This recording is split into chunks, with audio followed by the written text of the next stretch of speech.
tanpa sengaja menemukan anak kembar miliknya. Semakin mirip tetangga sebelah. Awalnya dia tidak memperhatikan. Lagi pula, dua anak itu adalah yang dia besarkan sendiri. Hingga suatu hari ini, dia pergi untuk mendirikan dana perwalian untuk anak-anak. Dia baru tahu dari mulut pegawai bahwa anak-anak tersebut bukanlah darah dagingnya. Sistem menunjukkan, ibu dari anak-anak itu memang adalah Sia-Zian. Tetapi ayahnya bukan kamu. Pria yang mendengar kabar buruk itu berniat untuk bertanya kepada istrinya dengan jelas. Tetapi secara tidak sengaja mendengar rahasia yang lebih mengejutkan. Ternyata keluarga Sia wanita itu dan keluarga Pei lelaki manipulatif itu adalah musuh bebuyutan. Ajaran leluhur keluarga Sia dengan jelas menyatakan, tidak boleh menikah dengan keluarga Pei. Tetapi dua pewaris di generasi ini justru menjadi pasangan kekasih. 6 tahun yang lalu, lelaki manipulatif meninggalkan wanita itu dan pergi ke luar negeri. Wanita itu sangat sedih, pergi sendirian ke bar untuk mabuk. Seorang preman yang tidak baik niatnya mencoba mengambil keuntungan. Untungnya, seorang pria kebetulan lewat dan membantunya. Tak disangka, wanita itu salah mengenal dia sebagai lelaki manipulatif, memaksakan untuk terlibat dengannya. Setelah itu, mengikuti rencana, diam-diam menggunakan emas lelaki manipulatif untuk membuat tabung bayi. Mungkin untuk mengbu kekurangan uang pada pria itu. Wanita itu memberinya perlakuan sebagai suaminya. Jika bukan karena pria itu membuatkan dana perwalian untuk anak-anak, dia tidak tahu. Anak-anak yang dibesarkannya selama 5 tahun bukanlah darah dagingnya. Jika tidak datang untuk menanyakan kepada istrinya, dia juga tidak akan tahu. Pihak lain selalu menganggapnya sebagai pengganti dan pengasuh gratis. Ilusi kebahagiaan selama 6 tahun hancur dalam sekejap. Pria itu berdiri di bawah hujan deras tanpa tahu harus kemana. Sampai putrinya menelepon memintanya pulang. Baru kemudian dia kembali ke villa dalam keadaan bingung. Namun dia sama sekali tidak menyangka kedua anak itu, untuk menyambut lelaki manipulatif, ternyata mengoleskan minyak pelumas di bawah sandal. Pria itu belum melangkah jauh sudah terpeleset. Tubuhnya jatuh tak terkontrol. Kepala akibat benturan hebat seketika mengeluarkan darah. Istrinya dan anak-anak setelah melihat malah tidak menolong. Sebaliknya, mereka menunjukkan ekspresi puas karena berhasil dengan rencana jahat.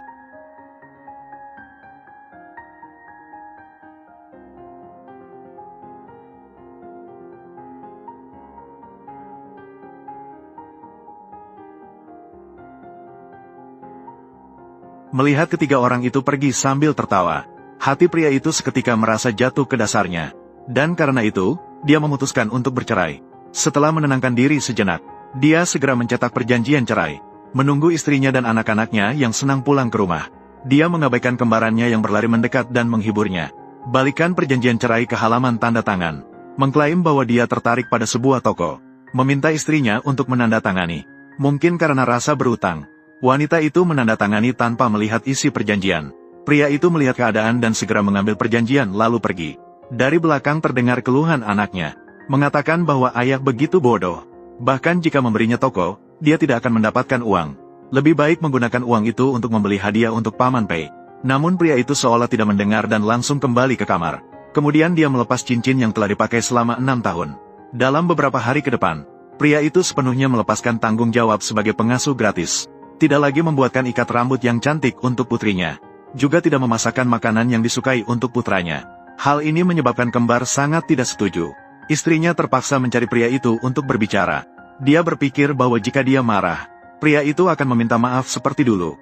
Namun pria itu malah memberikan 2 dokumen kepadanya. Mengusulkan agar lelaki manipulatif datang merawat anak-anak. Jika tidak, maka rumah bergaya Prancis itu akan sia-sia. Posisi kepala sekolah di sekolah elit juga akan sia-sia. Namun, istri sama sekali tidak memperhatikannya. Sindiran sinisnya. Bahkan dia terus menuntut dan bilang lelaki manipulatif memiliki ulang tahun yang sama dengan kembar. Maka besok kita akan merayakannya bersama. Pria itu teringat momen sebelum anak-anak lahir. Hari itu memang hujan badai. Namun, istri bersikeras untuk melahirkan pada hari itu. Sekarang memikirkannya membuatnya merasa ngeri.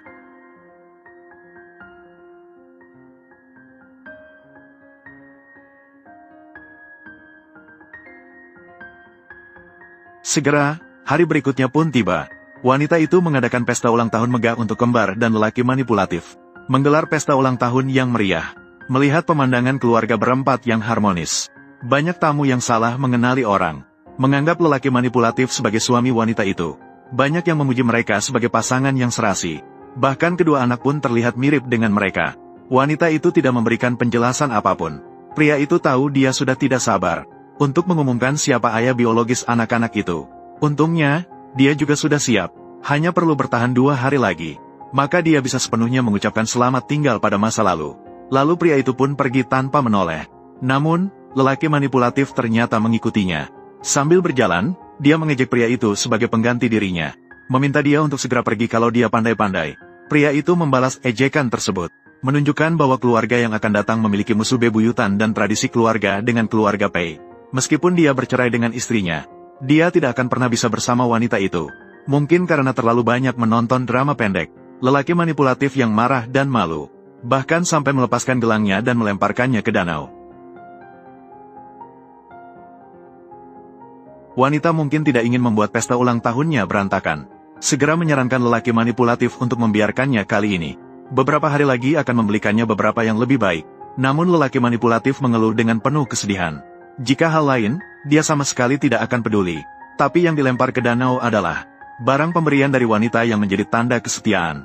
Melihat dia terlihat seolah-olah sudah mengatur semuanya, pria tidak bisa menahan diri untuk memberitahunya bahwa ada kamera di mana-mana. Mengejeknya dan mencemarkan nama baik. Tidakkah dia melihat lingkungan sekitarnya? Kalau begitu, tidak perlu melihat rekaman CCTV. Saya tahu siapa yang melemparnya. Itu dia.